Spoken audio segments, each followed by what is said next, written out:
5 দিন আগে একটা দাহ পাল্টা দেওয়ার ঘটনা ঘটলো, 5 দিন পরে আগুন লাগানো, আগুন লেগে যাওয়া, এটা কাকতালীয় ঘটনা না, এটা এক ধরনের হোস্টাইল ভাবে করা হয়। সবসময় আগুন লাগিয়ে দিয়ে এটা চেষ্টা করা হয়। আওয়ামী লীগের সময় আমরা দেখেছি আনন্দবাজারের একটা ইনসিডেন্ট আমরা দেখেছি, আগুন লাগানো হলো, তারপরে সিদ্ধান্ত হলো এখানে বিল্ডিং বানানো হবে। এখানকার বাসিন্দাদের সাথে কথা বললাম যারা ক্ষতিগ্রস্ত হয়েছেন, তাদের কথা হচ্ছে ভাই আমাদেরকে 2 দিন আগে নোটিশ দিতেন, আমরা আমাদের জিনিসপত্র আসবাবপত্র শহরে নিতাম, তারপরে ভাঙচুরটা করতেন।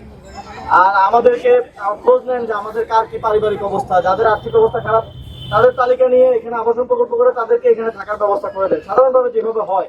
এবং ঢাকায় বিভিন্ন জায়গায় এভাবে পুনর্বাসনগুলো হয়েছে এবং পুনর্বাসনের মাধ্যমে কিন্তু উচ্ছেদটা করা হয়। এবং এটাই কিন্তু আমরা দেখলাম প্রথমে 20 তারিখ গত এই মাসের 20 তারিখে এখানে একটা উচ্ছেদ অভিযান চালানো হলো, কোনো ধরনের নোটিশ না দিয়ে এখানে বিভিন্ন ভারী যন্ত্রপাতি নিয়ে এসে তাদের বাড়িঘরগুলো ভাঙচুর করা হলো।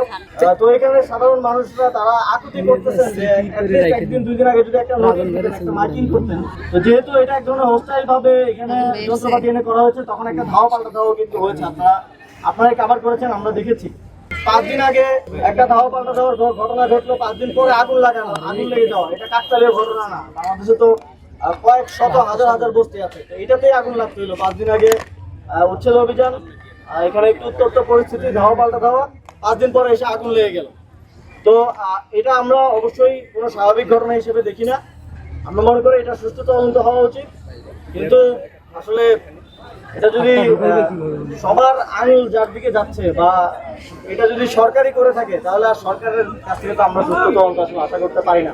স্পষ্টভাবে আজকে দাবি জানাচ্ছি যে এই জায়গায় যারা এতদিন ধরে থেকে আসছেন, তাদের মধ্যে যারা খুব আর্থিকভাবে অসচ্ছল, তাদের অবশ্যই তাদের পুনর্বাসনের ব্যবস্থার মাধ্যমে এই জায়গাটা এবং ক্ষতিপূরণের মাধ্যমে এই জায়গাটা একটা নতুন ব্যবস্থার দিকে যেতে হবে। এটা আমাদের জাতীয় নাগরিক পার্টির পক্ষ থেকে দাবি।